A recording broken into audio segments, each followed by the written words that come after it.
예, 반갑습니다. 벌써 오늘이 백중 육제네요, 그죠? 예, 시간이 참 빨리 갑니다. 백중 입제한 지가 엊그제 같은데 벌써 육제면은 다음 주면 회양이네요.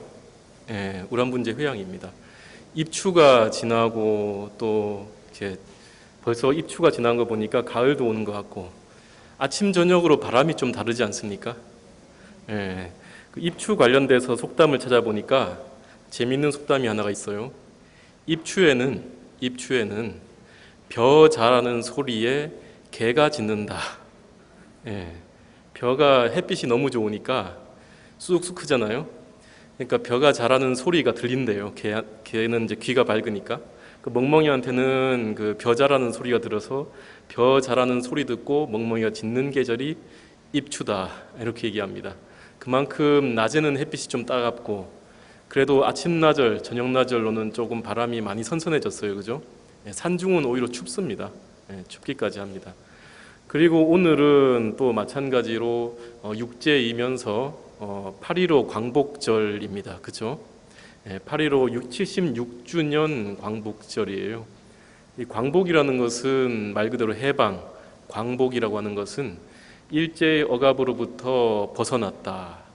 일제의 억압과 속박으로부터 벗어난 날이다라고 하는 거죠.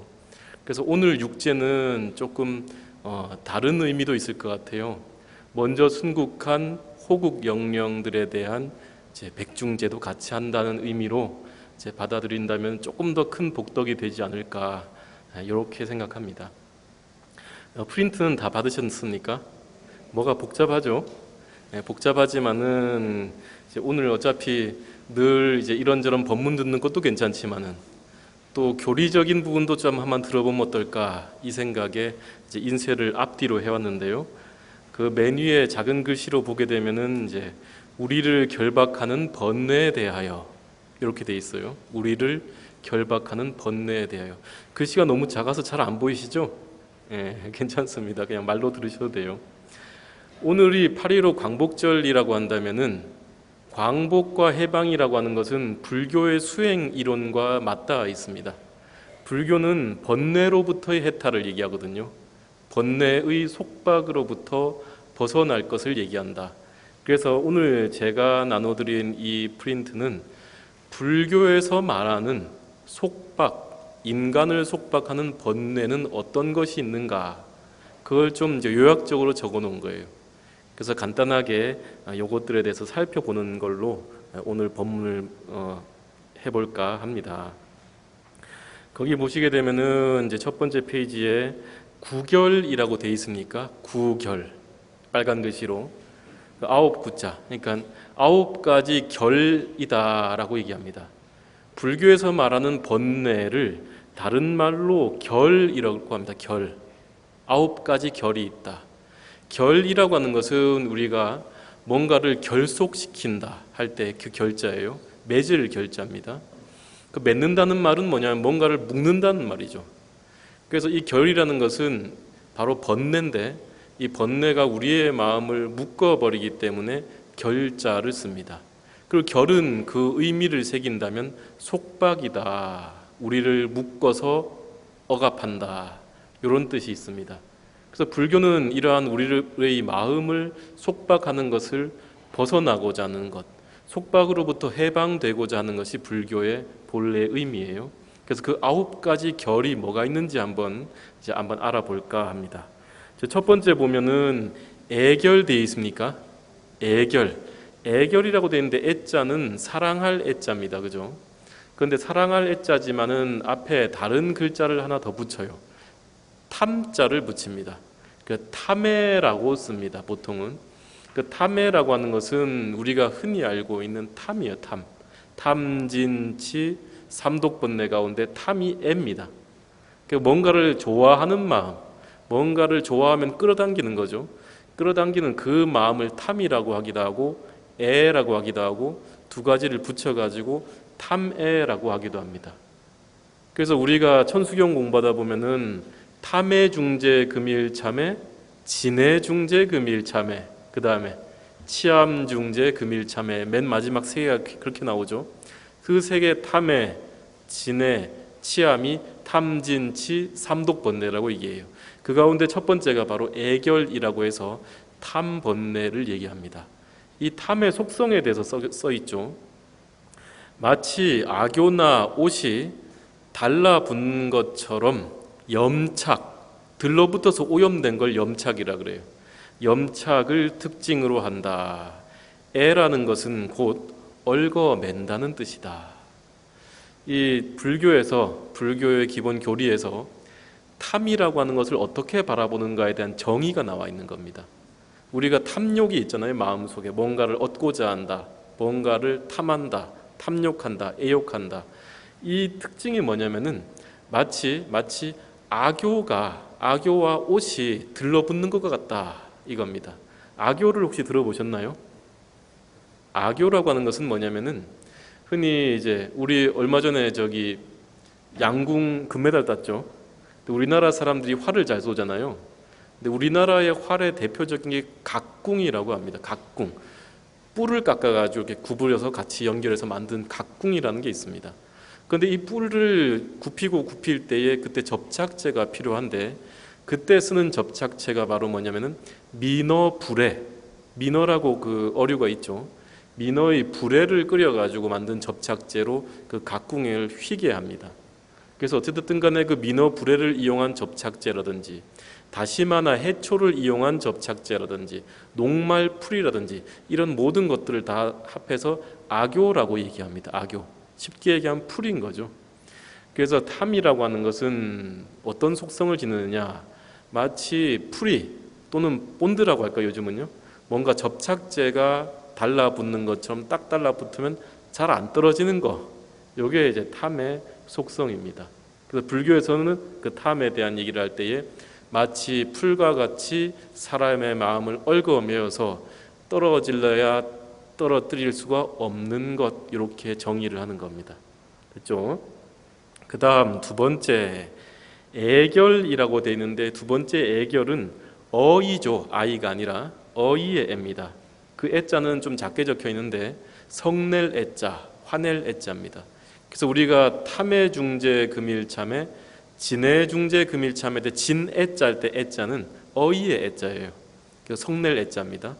그래서 여기서 애결이라는 것은 뭐냐, 거기 써 있죠. 욕계에만 존재하는데 중생들을 해치고 괴롭히는 것을 즐겨서 마치 시고 쓴 씨앗처럼 이익이 없는 것을 특징으로 한다. 그래서 우리가 성낸다, 진심을 낸다 할 때 진심이 뭡니까? 라고 하면 첫 번째, 욕계에만 있는 것이다. 욕계는 인간이 살고 있는 이 동네는 다 욕계예요. 천상계는 색계와 무색계가 있습니다.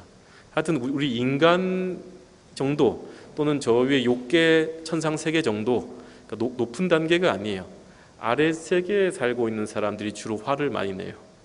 그래서 수행자가 화를 낸다라고 하면 그 수행자는 조금 덜 됐다, 이렇게 생각하는 겁니다.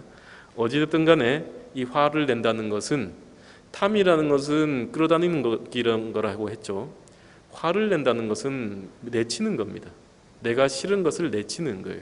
이 내치는 작용은 그냥 내치는 것이 아니라 중생들을 괴롭게 해요. 마치 뭐처럼, 시고 쓴 열매처럼 아무 소용이 없어요. 혹시 매실이 처음 열렸을 때에, 매화꽃이 지고 매실이 처음 열렸을 때에 그 매실을 갖다 처음 먹어보신 분 계셔요? 엄청 시고 엄청 씁쓸하거든요. 그러니까 이 화를 내는 그 마음은 시고 쓴 열매처럼 아무 이득이 없는 것이다. 요게 이제 불교에서 화를 바라보는 이제 생각입니다. 여러분들이 쭉 절에 다니시면서 수행을 하고 기도를 하고 하시잖아요. 근데 수행하고 기도를 할 때 절대 하지 말아야 될 것이 하나 있다 그러면 뭘까요? 화내는 겁니다. 왜 그러느냐라고 하면, 화를 내게 되면은 내가 그동안 열심히 수행해서 쌓아놓은 공덕의 숲이 한순간에 태워져 버립니다. 그래서 화는 내가 쌓아놓은, 내가 오랫동안 길러놓은 나무의 숲, 공덕의 숲을 태우는 불길과 같다. 그래서 아무리 열심히 쭉 쌓아놔도 화 한 번 내는 것에 마치 산불이 일어나면 온 산을 다 태우는 것처럼 공덕을 싹 앗아간다. 이렇게 얘기를 합니다. 잘 안 들리신다고요? 예, 제가 좀 땡겨 갈게요. 그러면 예. 아이고, 잠깐만. 이렇게 하면 되나요? 잘 들리십니까? 예. 이 볼륨이 좀 낮은가 봐요. 우리 PD님께서 올려주실 겁니다. 그래서 어찌됐든 간에 성냄은 공덕을 태우는 불길과 같으니 성을 내면 안 된다. 이렇게 얘기를 하는 겁니다. 그래서 성을 낸다. 우리가 보통 그래서 탐심이 일어날 때는 어떻게 생각하면 되겠습니까? 이제 앞으로. 아이고, 내 몸 안에, 내 마음 안에 이 몸에 나쁜 풀이 딱 달라붙는구나 하고 떨어뜨리면 되고요. 또 어느 순간에 화가 날 때는 어떻게 됩니까? 화를 낸다는 것은 시고 떫은 열매와 같아서 아무런 쓸모가 없기 때문에 화를 내봐야 소용없다. 오히려 내가 내는 화는 내가 그동안 쌓아놓은 모든 공덕을 다 태워버리는 불길이니 자중해야 되겠다라고 생각하면 되는 겁니다. 아시겠죠? 자, 그 다음 이제 세 번째 보면 만결이라고 되어 있죠. 이 만결은 제가 예전에 한번 법문에 얘기를 했던 적이 있어요. 아마 자존감을 지닌 불자가 되자 뭐 이런 제목으로 해가지고 7가지 만심에 대해서 설명해놨어요. 근데 이 만심도 뭐 그냥 넘어가면 조금 심심하니까 간단하게 설명하면은 만심의 종류가 7가지가 있는데, 만이라고 하는 것은 뭐냐면은 내 입장에서 남을 다 판단하는 거예요. 남 생각 상관없고 내 입장에서 남을 판단하고 나를 높이는 작용을 만심이라고 합니다. 자만심, 교만심 이런 만들을 얘기할 수 있겠죠. 첫 번째 보면은 만 돼 있는데 요건 그냥 저번에 한번 했으니까 간단하게 설명해 볼게요. 만심의 종류. 그냥 만심은 내보다 못한 사람을 무시하는 걸 만심이라고 그래요. 두 번째로 과만이라고 하는 것은 내랑 비슷한 사람을 보고 무시하는 거예요. 그 다음에 그 밑에 세 번째 만과만이라고 하는 것은 내보다 뛰어난 사람을 무시하는 거예요. 그래서 만심에도 3가지가 있어요. 내보다 못한 사람을 완전히 무시해버리는 만심, 내랑 사는 수준이나 어떤 능력이나 이런 게 비슷한 사람을 무시해버리는 만심, 내보다 더 뛰어난 사람인데도 불구하고 무시해버리는 만심. 무시라는 그 말 안에는 뭐가 들어있습니까? 나를 높인다 라는 말이 들어있는 거예요. 그거 만심입니다. 내 마음을 높이 들어 올리는 작용이다. 그 다음에 4번째 아만이라고 하는 것은 뭐냐면은 내 몸뚱이나 내 마음에 대해서, 특히 내 몸뚱이에 대해서 만심을 부리는 거예요. 남들보다 용모가 더 빼어나다, 남들보다 더 뭐 어떤 뛰어난 점을 가지고 있다, 뭐 이런 걸 가지고 내 몸에 집착하면서 만심을 부리는 걸 얘기합니다. 그리고 5번째에 증상만이라고 적혀 있는 것은 이건 주로 종교인들이 범하기 쉬운 거라고 말씀드렸어요. 깨닫지 못한 사람이 자신의 이익을 위해서 스스로 깨달았다고 자신의 마음을 높이는 것. 그러니까 보통 이런 거죠. 깨닫지도 못했는데 자, 나 깨달았으니까 나에게 뭔가 좋은 것들을 보시하시오. 요럴 때 그 수행자의 마음 안에는 만심이 들어있다. 이렇게 보는 겁니다. 그 다음 6번째는 비만돼 있죠. 이 비만은 뚱뚱한 비만이 아니랬죠. 뭐냐면은 나보다 아주 월등히 뛰어난 사람들에 대해서 약간 낫다라고 생각한다고 표현되어 있는데, 좀 더 쉽게 얘기하면 뭐냐면은 어떤 사람이 이렇게 얘기해요. 스스로 마음속으로는 내가 정말로 뛰어난 사람이라는 교만심을 가지고 있으면서 사람들 앞에서는 그렇게 얘기 안 하는 거예요. 아이고, 제가 뭘요, 제가 당신보다는 한참 밑인데요 하면서 속으로는 어떻게 합니까? 지까지 있게 내보다 뛰어나봐요. 얼마나 뛰어나느냐. 이런 마음을 가진 게 비만이에요. 그러니까 결국은 내가 겉으로는 낮춘다 하더라도 속으로 나를 띄우는 마음이 있는 경우에 비만에 속합니다. 그 다음에 7번째 사만이라고 되어 있죠. 요 사만도 증상만하고 비슷해요. 스스로 덕이 없는 자가 나는 덕이 있다라고 얘기할 때에 그걸 삿된 만심, 사만이라고 얘기합니다. 요 7가지는 예전에 했으니까 이렇게만 하고 넘어가고, 그 다음 4번째 보면 무명결 되어 있습니까? 무명결. 이 이름 하나하나에서 빠지지 않는 게 있죠. 결자가 안 빠지죠. 내 마음을 묶어버리는 번뇌다 이 말인 겁니다. 무명결이라는 거 한번 읽어볼게요. 마치 장님처럼 이해하지 못함을 특징으로 하며 밝음의 지혜에 반대되기 때문에 무명이라 한다. 이는 친구가 아닌 이를 원수진이라 하고 진실이 아닌 것을 거짓말이라고 하듯이 상반된 의미에 근거하여 말한 것이다. 무명의 반대말이 뭡니까? 명의 반대말이 뭡니까? 무명. 명이라는 것은 발달한 뜻이고 발달하는 뜻은 지혜라는 뜻이고요. 그래서 명은 지혜라고 한다면 무명이라는 것은 뭐겠습니까? 지혜가 없다. 이렇게 얘기하는 겁니다. 그래서 흔히 우리가 불교 공부를 하다 보면은 라디오 방송에도 그렇고 무명을 밝힌다 이런 말을 많이 쓰죠. 무명을 밝힌다. 요 무명을 한 글자로 얘기하면 치입니다. 치. 탐진 치 할 때 치를 얘기합니다. 이 치는 어떤 것을 치라고 하느냐라고 하면 있는 것을 있는 그대로 보지 못하고 바꿔서 생각하는 것 이렇게 얘기합니다. 있는 것을 있는 그대로 보지 못하고 뒤바뀌어 생각하는 것 요걸 무명이라 그래요. 그래서 요걸 반야심경을 읽다 보면은 그런 말이 나와요. 원리 전도몽상 나오죠. 전도몽상이 뭐냐? 전도, 뒤바뀐, 몽상, 꿈과 같은 생각. 뒤바뀐 꿈과 같은 그 생각을 전도몽상이라고 하고 이 전도몽상의 근본에 무명이 있기 때문에 이 무명이 있는 것을 그대로 보지 못하고 뒤바뀌어서 생각한다는 거죠. 그러면 무명이 있는 중생들은 어떻게 뒤바뀌어 생각하느냐라고 하면 영원하지 않은 것들을 영원하다고 착각합니다. 영원하지 않은 것들을 영원하다고 착각해요. 여러분들 우리 살아봐야 한 100년 넘게 살 수 있습니까? 드물죠. 영원하지 않은 존재들이에요. 내가 가지고 있는 돈과 명예와 건강이라고 하는 것도 불과 그렇게 길지가 않습니다. 언젠가는 그것이 시간이 지나가면은 사라지고 마는, 변해지고 사라지고 없어지고 마는 것이죠. 근데 중생들 입장에서는 어떻습니까? 영원히 살고 싶고 영원히 건강하고 싶고 영원히 아름답고 싶고 영원히 부자이고 싶잖아요. 그런데 그런 마음이 드니까 어떻게 해요? 돈을 많이 벌어야겠다. 나를 잘 꾸며야 되겠다. 내 것을 쟁취해야 되겠다. 이런 생각을 가지잖아요. 근데 그것이 어떻게 됩니까? 변해가잖아요. 왜? 변해가는 건 진리거든요. 이 변해가는 진리를 부처님께서 뭐라고 말씀하셨느냐? 재행무상이다 라고 얘기했습니다. 재행무상.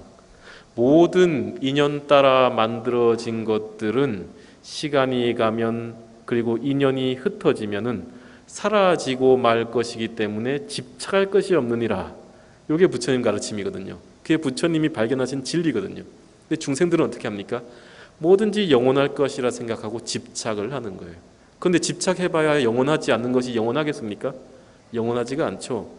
그렇기 때문에 그것이 무너질 때에 인간은 괴로움을 느껴요. 그래서 뭔가가 영원하지 않은 것을 영원하고자 믿었을 때, 영원했으면 했을 때에, 집착했을 때에 그것은 영원하지 않기 때문에 어쩔 수 없이 괴로움에 떨어진다. 이게 재행무상의 가르침입니다. 그 다음에 또 볼까요? 또 뭐가 있냐면은 이제 그 다음으로 한번 넘어가 볼게요. 재법무화도 있지만 넘어가겠습니다. 5번째 견결이라고 되어 있습니다. 견결이라고 할 때 견자는 볼견자예요. 눈으로 본다 이런 말이에요. 근데 눈으로 본다는 말도 있고 또 다른 말로는 견해라는 말도 됩니다. 견해. 우리가 어떤 견해를 가지고 살잖아요. 우리가 어떤 생각을 가지고 살잖아요. 그때 이 견해가 속박된 것을 견결이라고 얘기합니다. 그럼 어떤 견해가 속박된 거냐? 어떤 견해에 속박된 거냐라고 하면 첫 번째 유신견이 있습니다. 유신견이라는 것은 말이 좀 어려운데 쉽게 얘기해서 뭐냐? 여러분들 지금 내가 어디 있습니까?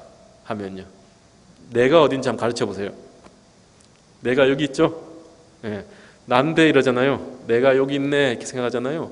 근데 요게 납니까 아닙니까? 요게 나예요? 요게 날까요? 아니에요. 이 몸뚱이가 나라고 한다면은 죽음과 동시에 이 몸뚱이는 썩겠죠. 썩어지면 나는 사라지겠죠.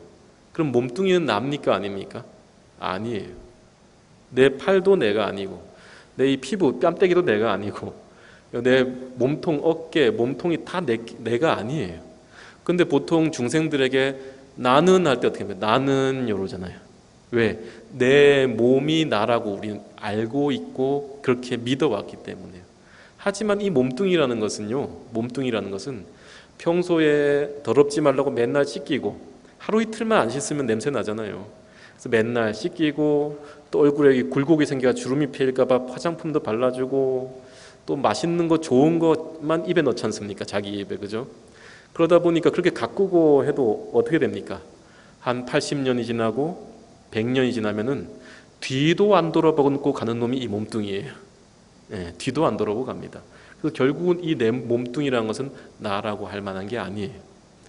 마찬가지로 내 마음이 나라고 할 수 있을까요? 아닙니다. 내 마음은 시시각각 변해가요. 어제 화가 났지만 오늘은 좀 즐겁다가 또 내일은 좀 슬펐다가 내 마음이라는 것도 종잡을 수 없이 바뀌어가거든요. 그러니까 그 바뀌어가는 그 마음 안에 이것이 나다라고 할 만한 것이 있을까요? 없어요.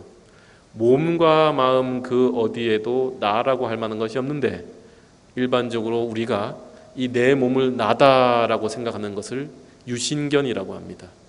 내 몸을 나라고 생각하기 때문에 내 몸 조금만 티가 난다든지 조금만 내 몸에 좋지 않은 것이 생기면 어떻게 합니까? 난리가 나죠. 네, 내 몸에 좋지 않은 건 난리가 나잖아요. 그래서 이것은 바로 내 몸이 나라고 하는 견해다. 불교에서는 내 몸을 나라고 하는 견해를 인정하지 않는다. 이렇게 얘기합니다. 그 다음에 변집견이 있죠.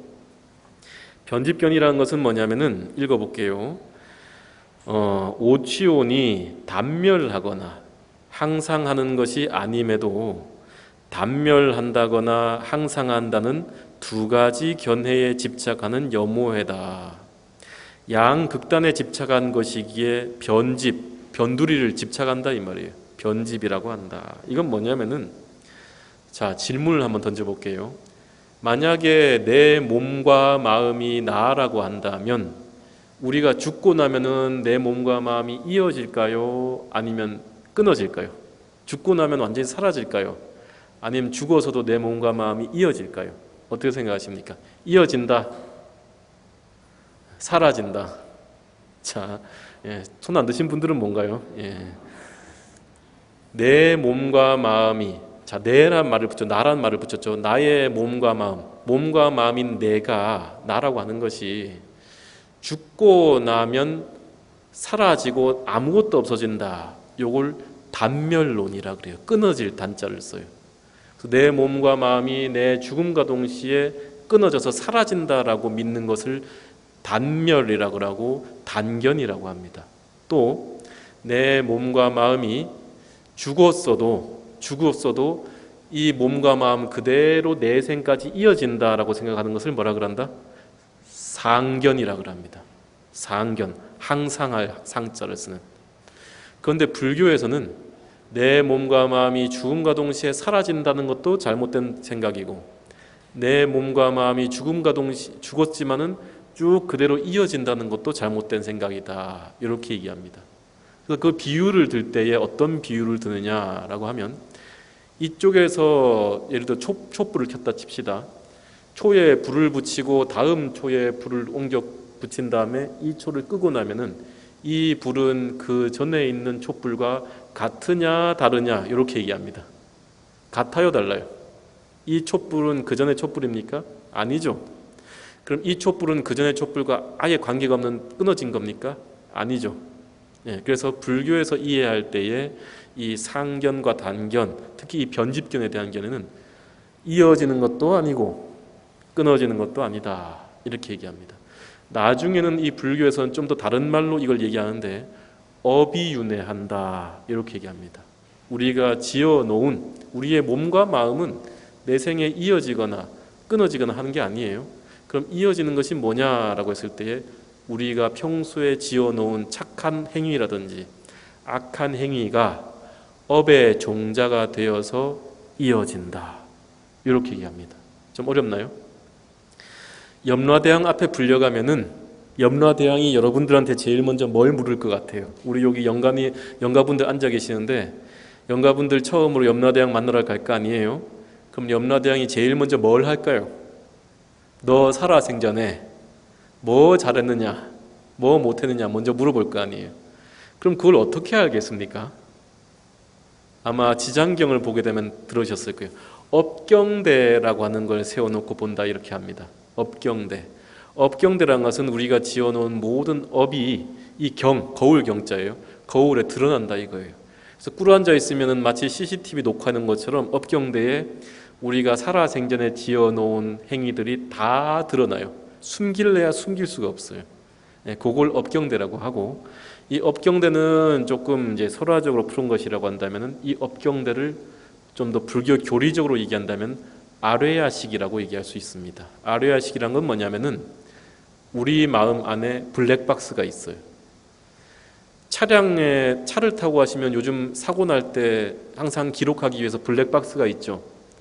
또 비행기 안에도 비행기가 사고 났을 때 조사하기 위한 블랙박스, 항상 녹음하는 장치가 있잖아요. 근데 인간의 마음 속에도 블랙박스가 있어요. 그 블랙박스를 일러서 유식 불교에서는 아뢰야식이라고 하고, 이 아뢰야식에 우리가 한 착한 행위든지 나쁜 행위든지 이 모든 것들이 하나도 가감없이 다 저장이 됩니다. 그러다가 이제 저렇게 죽음에 이르게 되면 이걸 다 드러내놓고 염라대왕 앞에 보여준다 이 말입니다. 그래서 오늘 여러분들이 지금 여기 앉아 계시잖아요. 듣고 계시잖아요. 이것도 아마 그때 업경대에 나타날 거예요. 그럼 그때 뭐라고 그러면 되겠습니까? 염라대왕이시여, 내가 8.15 광복절에 놀러 갈 수도 있는데 딴 데 안 가고 열애사 와서 법문을 좀 들었으니 정상 참작을 좀 해주시오. 이렇게 하시면 돼요. 아시겠죠? 다 뭐 얘기 안 해도 알 거예요. 다 드러나거든요. 그래서 불교의 업사상은 자작자수라고 합니다. 내가 지은 걸 내가 받아요. 누군가가 내 죄를 고한다 해서 그 죄가 사라지는 것이 아니고, 무언가 다른 행위를 한다 해서 그 죄가 사라지는 것이 아니고, 내가 지은 죄를 모두 다 받아간다. 그런데 그 죄의 총량은 변하지 않지만은 선업의 총량은 바뀔 수가 있잖아요. 그리고 지은 죄는 이제 어쩔 수가 없잖아요. 이미 지어온 죄인데. 근데 지어온 죄 말고 앞으로 어떻게 할 것이냐가 중요해요. 그때 제가 옛날에 소금물 비유를 한번 드렸었어요. 소금물. 뭐냐면은 우리가 요만큼의 소금물에 죄를 지었다고 해도 요걸 요 컵에 넣어다가 먹으면 짜잖아요. 근데 요만큼의 소금물을 저기 어디입니까? 그때도 비유 들었는데 요 호수 앞에, 호수공원 호수에 던진다고 하면 호수물이 짜겠습니까? 안 짜겠습니까? 안 짜잖아요. 물의 양이 바뀐다는 것은 선업의 양이 바뀌는 것이고, 선업의 양이 바뀐다면은 그 전에 지은 죄는 크게 문제될 것이 없어요. 왜? 희석되어 가니까요. 흔히 얘기해서 죽을 놈이라도 그저 좀 아프고 만다 이렇게 얘기합니다. 업의 총량이 바뀌어요. 업의 감수가 달라진다 이렇게 얘기합니다. 자, 아무튼 그래서 변집견에 대해서 얘기했고요. 그 다음에 그 밑에 사견이 있습니다. 사견이라는 것은 삿된 견해 이렇게 얘기하는데, 불교에서 잘못된 견해 가운데 이 사견은 뭐냐? 쉽게 얘기해서 제가 한번 읽어볼게요. 단멸론의 입장에서 업도 없고 업의 과보도 없으며 해탈도 없고 해탈을 얻게 하는 실천도도 없다고 결정코 주장하여 그 같은 존재 자체의 실제성을 부정해버리는 염오회다. 말이 좀 어렵죠? 쉽게 설명해 볼게요. 착한 놈은 복받고 나쁜 놈은 벌받는 게 인지상정이에요. 그죠? 그게 법칙이에요. 인과응보의 법칙은 분명합니다. 그런데 어떤 사람이 얘기하기를 착한 일 해봐야 복받을 것도 없고 악한 일 해봐야 벌받을 것도 없다, 이렇게 얘기하면 그게 잘못된 견해입니다. 또 하나가 있어요. 수행을 하면 부처를 이룹니다. 그런데 수행을 해봐야 부처되는 경우 없다, 이렇게 인과를 무시하는 견해를 사견이라고 해요. 인과응보를 무시하는 견해를 이렇게 사견이라고 얘기를 합니다. 그런데 우리가 한번 잠깐 보면 그렇잖아요. 세상 살다 보면 그런 경우가 있죠. 나쁜 일 많이 하고 사는데 이 사람은 행복하게 사는 것 같아요. 그죠? 이 사람은 정말로 참 착하고 순수하게 사는 사람인데 내 경제적으로 어렵고 힘들게 살아요. 그런 거 보다 보면 세상이 부조리하고 뭔가 모를 절대자가 없는 것 같고 세상에는 인과응보의 법칙이 없는 것 같잖아요. 그런데 그것에 대한 해답을 불교에서는 이렇게 이해하고 있습니다. 인간은 이번 생만 살지를 않습니다. 우리가 이번 생을 사는 이유는 전생이 있기 때문이고요. 전생을 통해서 이번 생이 나타나고 이번 생에 지은 행위를 통해서 다음 내 생이 결정됩니다. 그래서 과거와 현재와 미래라고 하는 3세, 이 3세에 걸친 안목으로 바라다 보면요, 나쁜 놈은 반드시 벌을 받아요. 그런데 그 벌을 받을 만큼 악의 열매가 익지 않았다, 이렇게 얘기합니다. 법구경의 이야기를 악한 사람이라도 현재의 즐거움을 받는 것은 그 사람이 지은 악행의 과보가 열매 맺지 못했기 때문이고, 아직 선한 사람이라도 지금 괴로움을 받는 것은 아직 그가 행한 착한 행위의 열매가 맺어지지 못했기 때문이다. 과거, 현재, 미래를 아우르는 윤회 전체를 아우르는 전체적인 맥락에서 봤을 때는 반드시 선한 행위를 하는 사람은 좋은 과보를 받고 악한 행위를 한 사람은 악한 과보를 받는 거예요. 다만 그 악의 열매나 선의 열매가 아직 덜 익은 거예요. 익어지면 낙과가 되고 받아지게 된다, 이 말을 하는 겁니다. 자, 그 다음 한번 넘어가 볼까요? 뒤로. 다음에 이제 취결이라고 하는 건데, 취라고 하는 것은 집착입니다. 집착. 취할 취다. 가질 취, 취할 취 이렇게 쓰는데요. 그 가운데 첫 번째 견취라고 하는 것은 앞서 얘기한 유신견, 변집견, 사견 세 가지와 내 몸과 마음, 오취온이 뛰어난 것이 아님에도 불구하고 그것이 정말 좋은 것이라고 집착하는 거예요. 쉽게 얘기하면 뭐냐면은 앞서 얘기한 유신견, 내 몸이 있다라는 생각이나 극단에 빠진 변집견이나 인과 응보가 없다고 믿는 사견을 뛰어난 것이라 생각하고 거기에 집착하는 사람을 견취한 사람이다, 견해를 집착한 사람이다, 이렇게 얘기합니다. 그 다음 밑에 보게 되면 이제 두 번째, 취결의 두 번째에 개금취가 있죠. 개금취란 말 들어보셨습니까? 개금취는 뭐냐면 개와 금으로 나눠요. 한번 읽어볼게요. 개와 금 두 가지는 청정한 수행의 길이 아님에도 불구하고 청정한 길이라는 잘못된 견해에 집착하는 염오해다. 개란 여러 가지 파괴의 악으로부터 벗어나는 행위 규범인데, 즉 비도개도 도가 아닌 것을 도로 개착한다, 이런 말이거든요. 5개와 10개 등, 여기서 얘기하는 5개 10개는 불교의 5개 10개가 아니에요. 외도의 5개 10개입니다. 5개 10개 등 참된 열반의 길이 아닌 것을 무루열반에 이르는 길이라고 주장하는 것을 말한다.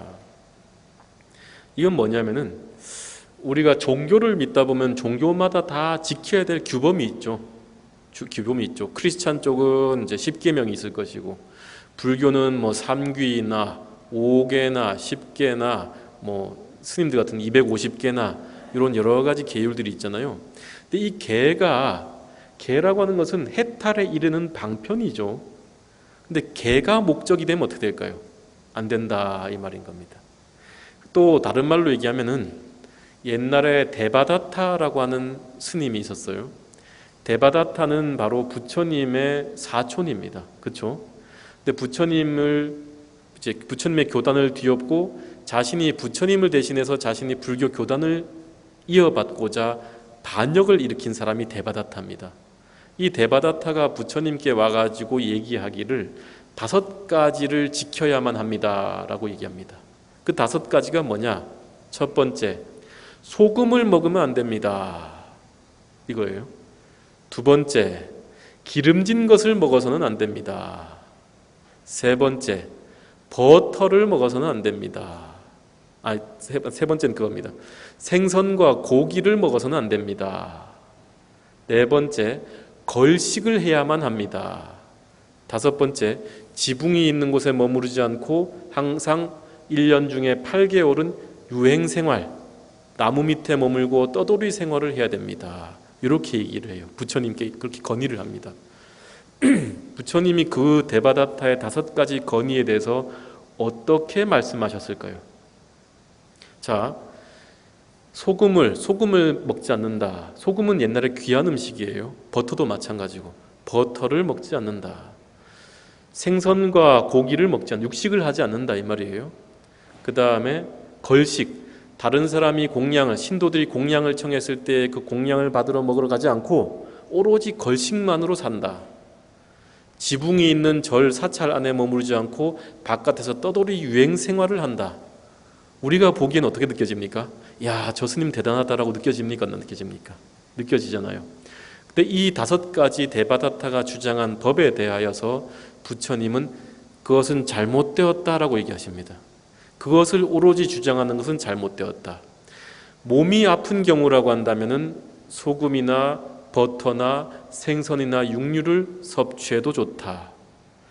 내가 죽이는 것을 보았거나 죽이는 소리를 들었거나 남이 나를 위해서 죽였다는 말을 들었거나 이 3가지에 해당되지 않는 것은 탁발로 얻어먹어도 괜찮다. 신심 깊은 신도들이 스님을 청해서 법을 듣고자 공양청을 올렸을 때에 거기를 가는 것도 괜찮다. 갈 수도 있다. 그리고 비가 오거나 우기에는 3개월 동안에 이 지붕이 있는 곳에 머물러도 괜찮다. 이게 부처님의 답변이었어요. 왜 그러느냐라고 하면 부처님이 6년 동안 고행을 하고 고행을 버리고 금강 보리좌 아래에서 해탈을 얻었잖아요. 어떻게 보면 데바다타가 주장한 이 5가지 법이라고 하는 것은 고행을 얘기하는 겁니다. 근데 고행이 해탈에 반드시 도움이 되는 것이라고 하면 해도 되겠죠. 하지만 부처님은 그러한 고행이 해탈에 반드시 도움이 된다라고 하는 것은 아니다. 사람마다 다 근기가 다르고 품성이 다르고 여건이 다르기 때문에 그 품성과 여건과 근기에 따라서 적절한 수행의 방편을 내려줘야 된다라고 하셨다는 거죠. 자, 그 다음 금이라고 하는 것을 볼게요. 금이란 새, 닭, 사슴, 개와 같은 생활 형태를 취하거나 나체로 벌거벗고 머리카락을 산발하고 단식하며 석탄더미 등에서 잠을 자는 생활 형태를 말하는데 천상에 태어나는 올바른 근거가 아닌 것을 하늘에 태어나게 하는 근거라고 주장하는 것을 말한다. 혹은 복을 낳고 죄를 소멸한다고 망령되이 주장하여 강이나 연못에서 자주 목욕하기도 하고 혹은 나무 뿌리나 과실, 풀이나 채소, 약물을 먹고 살아가며 혹은 온몸에 재를 칠하고 머리카락을 늘어뜨리는 등의 일을 말한다. 이건 무슨 말이냐면은 한번 보세요. 부처님이 고행을 할 때 어떤 고행을 닦았나요? 음식을 절제하는 고행을 닦았어요. 하루에 쌀 한 톨, 보리 한 톨, 조 한 톨, 요 정도만 드시는 걸로 고행을 했단 말이죠. 하지만 당시에 모든 고행자들이 있었는데 어떤 고행자는 겐지스강에 들어가서 나오질 않아요. 몸 씻는다고. 어떤 고행자는 자신의 몸을 파묻어요. 어떤 고행자는 뜨거운 탄터미에 뒹굴어요. 그럼 왜 그런 고행을 닦습니까? 라고 물으면 이 고행자들이 한결같이 얘기하기를 내 생의 즐거움을 얻기 위해서는 금생에 내 몸을 괴롭혀야 한다라고 생각하는 거예요. 근데 과연 내 몸을 괴롭히는 것이 모든 번뇌를 끊고 내 생의 안락을 얻을 수 있는 길입니까? 아닙니까? 아니라는 거예요.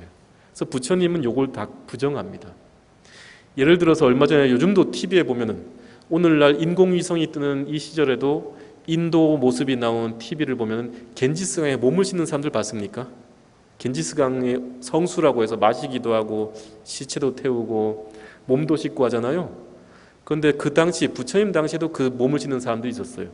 그 왜 몸을 씻느냐라고 하니까 겐지스 강물에 몸을 씻음으로써 나의 죄가 소멸된다라고 믿은 거예요.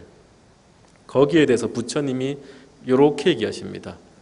만약에 저 겐지스 강물에 몸을 씻어서 내가 지은 모든 악행이 씻어질 수가 있다고 한다면은 이 세상에서 가장 청정한 자는 저 겐지스강에 살고 있는 물고기일 것이다.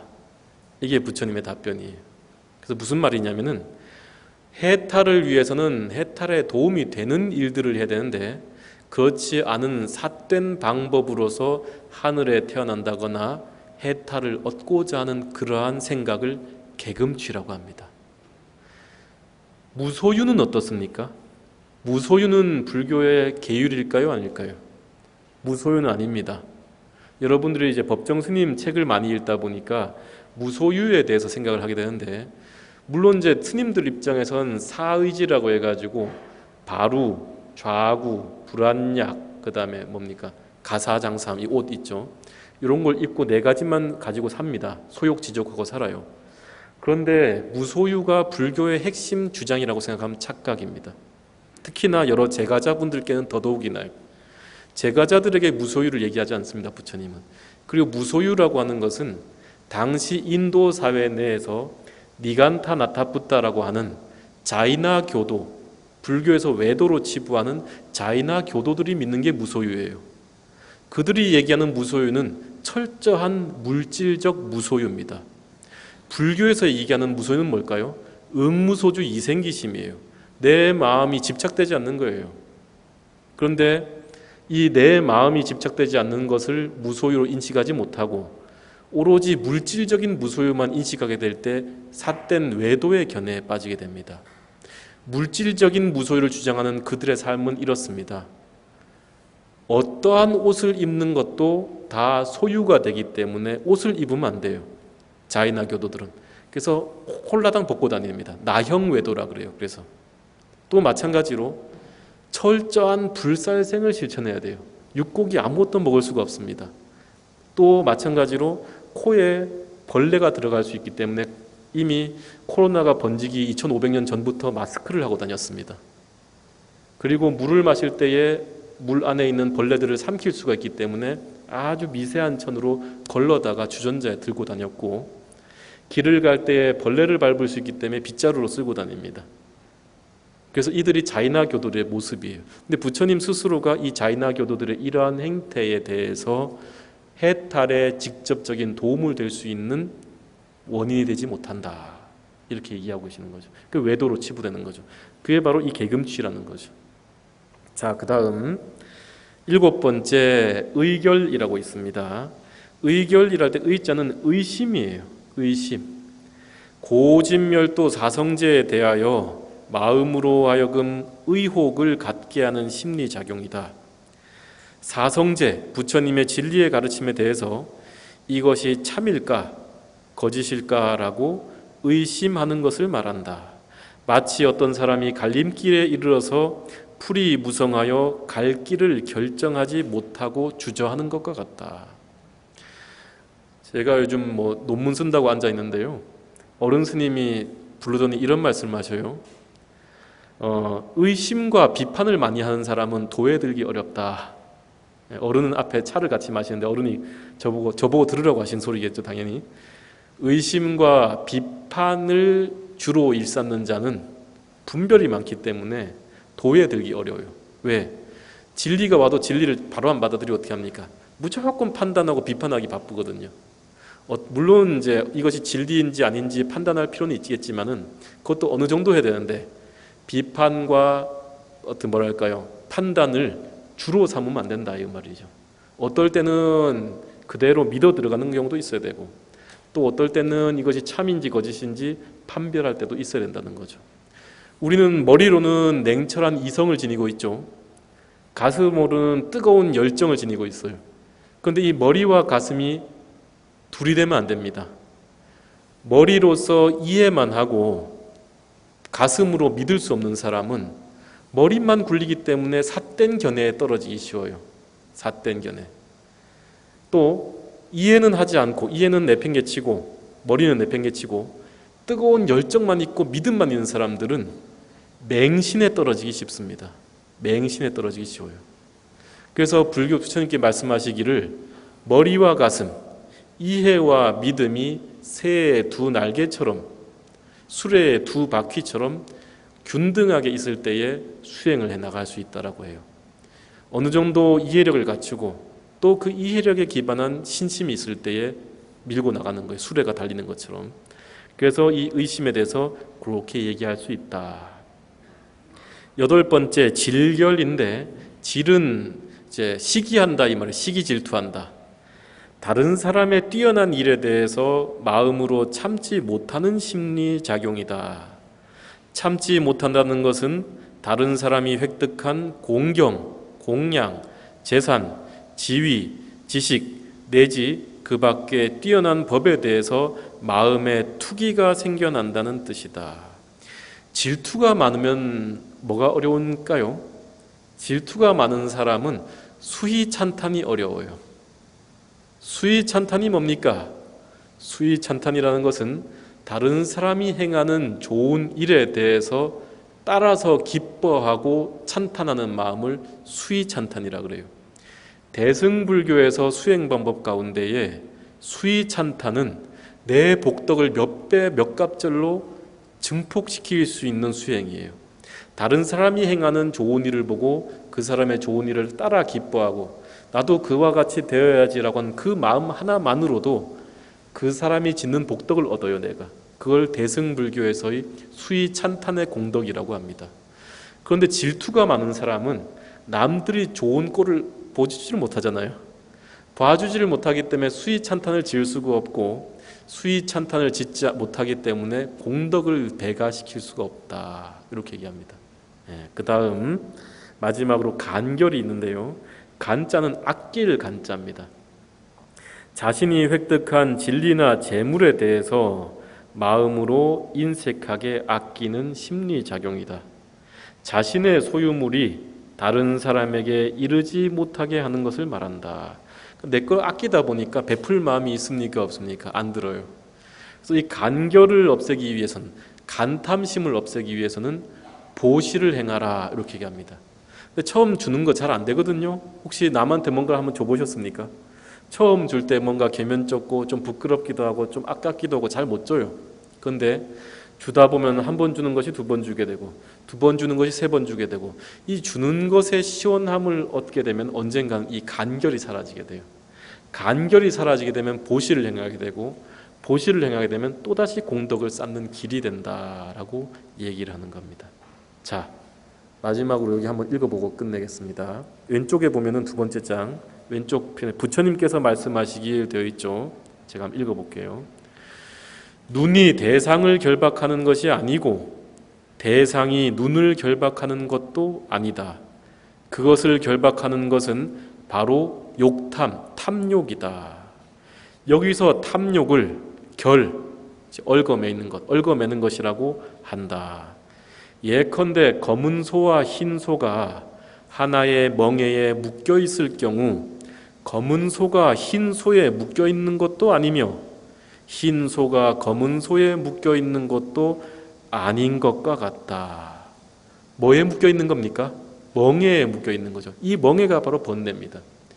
대상과 나 사이에서 존재하는 이 모든 번뇌들이 나와 대상을 속박하는 것이다. 번뇌만 사라지게 된다면 나와 대상의 속박에서 벗어날 수 있다라고 얘기를 하는 겁니다. 우리가 오늘 이 부처님의 이 그 번뇌에 대한 얘기들을 보면서 어떤 것이 어떤 번뇌인지를 알게 되고 탐욕이 일어났을 때 악여와 같은 탐욕을 떨쳐낼 수 있고 진심이 일어났을 때 화나는 마음이 일어났을 때에 시고 떫은 진심의 열매를 비울 수 있고 모든 것을 있는 그대로 볼 수 있는 정견이 생긴다고 한다면은 그것이 오늘 이제 우리가 얻어갈 수 있는 소득이라 생각합니다. 오늘 좀 말이 좀 많고 좀 어려운 내용이었는데 이상으로 하고 마치도록 하겠습니다. 모두 부처님 값이 받으십시오.